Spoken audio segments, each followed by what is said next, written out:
Ciao a tutti, eccomi di ritorno con una super ricetta salata perfetta per ogni occasione e che piace veramente a tutti.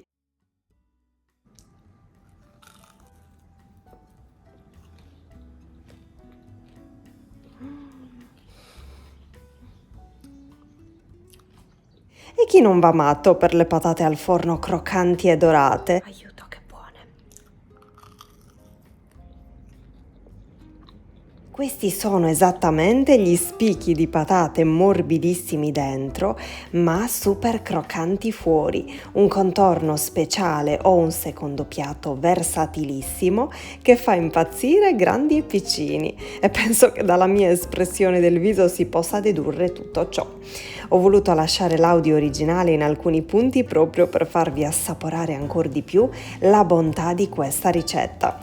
Realizzarla è super semplice, ci occorreranno 50 g di pangrattato che dovremo versare all'interno di una ciotola, ai quali uniremo le spezie scelte a piacere, precisamente un po' di origano, rosmarino, un pizzico di pepe nero, un bel pizzico di sale e mescoliamo bene il tutto. Ora ci occuperemo delle patate, ce ne occorreranno 4 che pesate con la buccia sono 700 g circa. Le dovremo lavare, lasciare con la buccia e tagliare a spicchi. Se sono piccole basterà tagliarle in 4 pezzi, così come vi sto mostrando in video, altrimenti in 8 pezzi e sinceramente lo preferisco anche per ottenere una cottura più veloce ed uniforme, per avere quindi degli spicchi non troppo grandi. E così ne escono anche di più, che buoni! Versiamo gli spicchi di patate all'interno di una ciotola bella capiente e aggiungiamo l'olio extravergine d'oliva a piacere. Mescoliamo per bene e ora sarà il turno della panatura che verseremo tutta sopra e mescoleremo meticolosamente con le mani in modo tale da farla aderire in tutti i lati delle patate.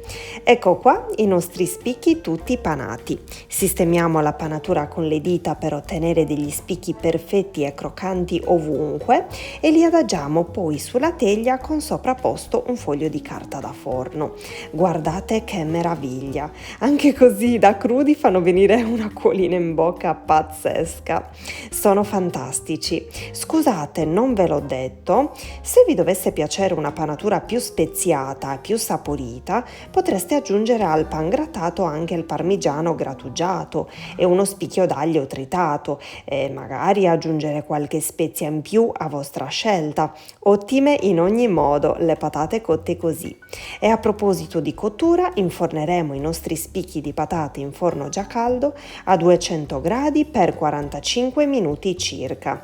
Il tempo di cottura varia, dipende molto dal vostro tipo di forno e anche dalla dimensione degli spicchi di patate. Per esempio nel mio forno a gas hanno impiegato quasi un'ora e il risultato eccolo qui. Si vede pure così visivamente quanto sono croccanti e davvero un peccato che non potete sentire il profumino strepitoso che hanno emanato inondando veramente tutta la casa. Wow! Immaginatevi questi meravigliosi spicchi che accompagnano il pollo arrosto oppure un bel pesce al forno, pura poesia. Guardate anche come si tagliano facilmente con solo una forchetta per farvi notare ancora di più la loro morbidezza interna. Spero tanto che questa ricetta vi sia piaciuta, spero che la proverete anche voi, ne vale davvero la pena. Fatemi sapere cosa ne pensate giù nei commenti, io vi abbraccio forte forte e ora vi rimando ai prossimi video. Ciao!